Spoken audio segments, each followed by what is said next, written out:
if Sifuna has been vocal and has been powerful and he has been famous, or what I may call as the populous man, what I would expect Sifuna to do, let him go and start his own party. Because I've heard some people in social media saying, without Sifuna, ODM is dead. Bishop, yes. It's been a while since we sat like this and talk. Hopefully you are doing well. I'm doing well.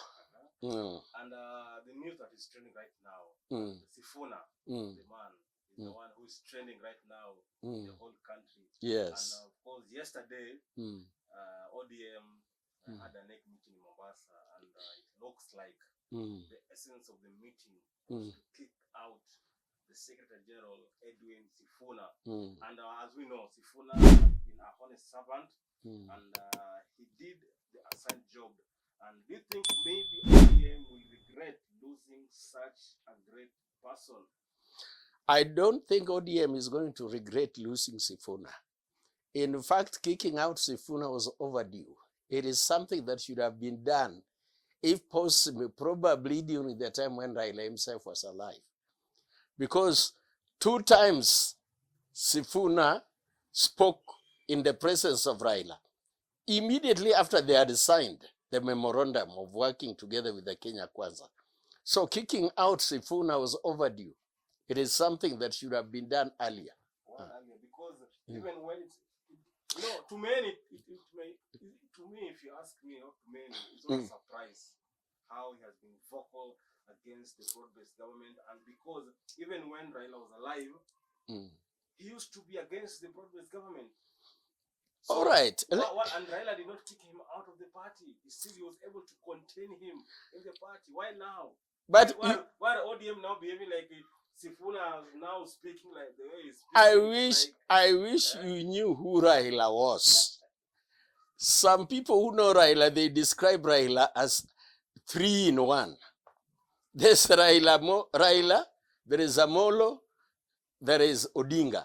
There is the Raila who is for you, and there is Amolo that is not for you. So one thing, that's why Raila is called Agwambo. And you can remember, if you can, we go the memory lane, when Magere was kicked out of ODM.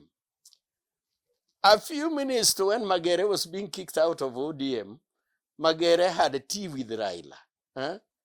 And they were talking very well.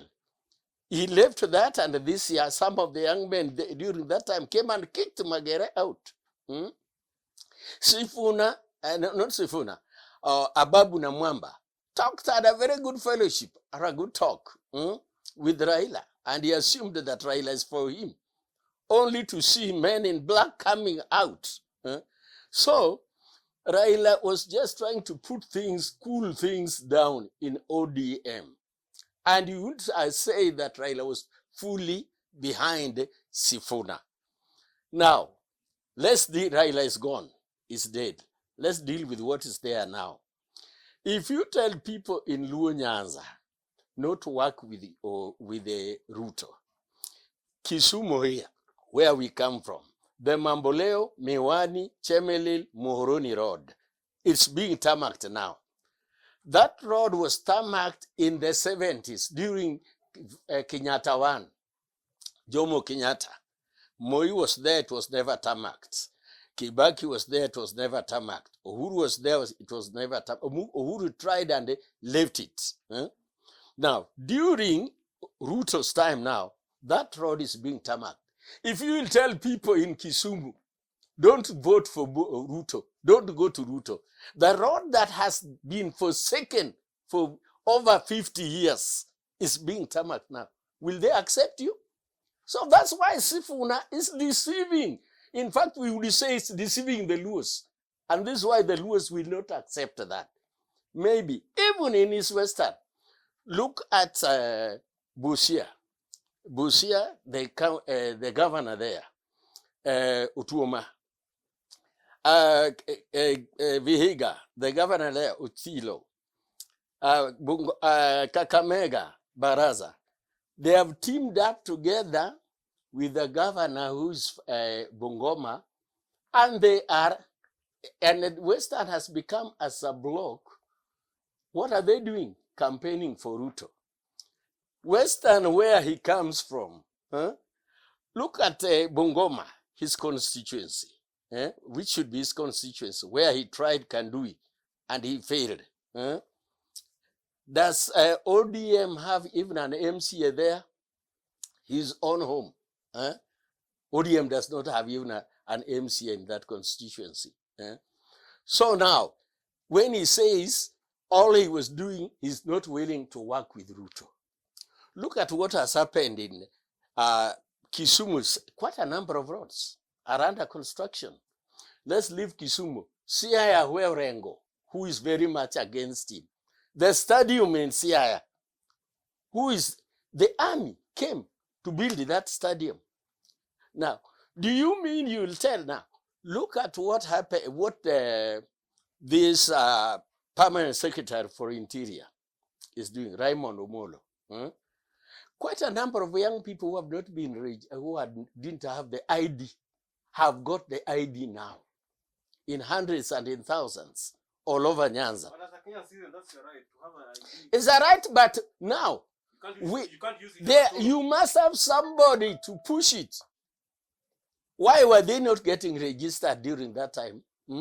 Somebody from the region had to be working with the government to push it. So, because Raymond was there, Raymond is the one who has pushed it for us now. Now, let's go to Homa Bay. Look at things that are happening in Homa Bay. You remember the other time I told you, where I've gone to Rongo almost 2 times. When I going through Homa Bay, what I found, Homa Bay is completely changed. The roads have changed. The pie has changed.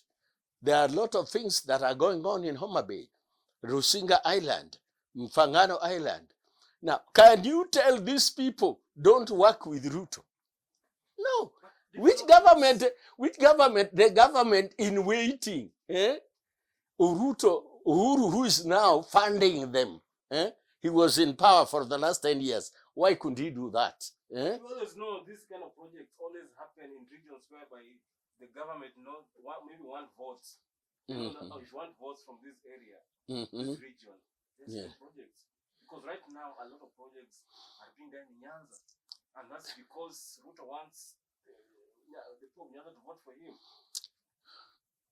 Yes, he wants the people of Nyanza to vote for him. Why do people want to capture power? You capture power in order to get projects for your area. You go to Central Province, you will find many roads are tarmacked. Why? They have had 2 presidents. And even when Moi was in power, they were somehow trying to control Moi. But they've had 3 presidents, not 2 presidents. Let's go back to Sifuna. Do you think maybe because Sifuna has been one of the few leaders willing to call out power without fear or selective loyalty, and maybe removing him, does it silence him? And again, does it expose the discomfort within ODM about standing firmly for what the public claim to believe in? Because someone has been so vocal.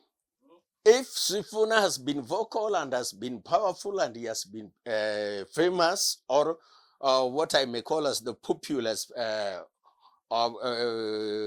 man, what I would expect Sifuna to do, let him go and start his own party. Because I have heard some people in social media saying, without Sifuna, ODM is dead.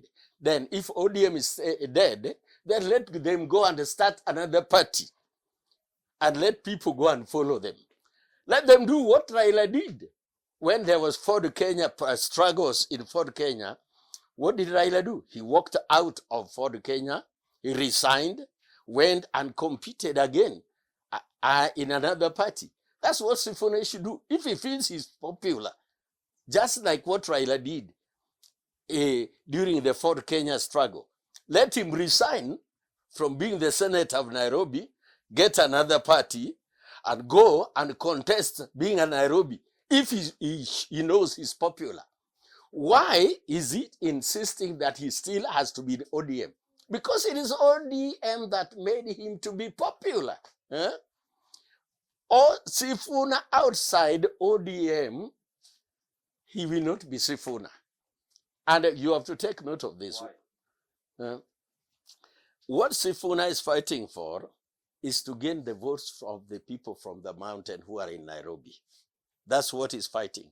He has personal interest, just like Babu Owino. They have got personal interest in their votes in Nairobi. Those who are voting for them, a number of them are from the mountain. So it is not a matter of saying they are standing for ODM. And take note of this. I also told you the other time, Raila is dead and is gone. There must be changes in ODM.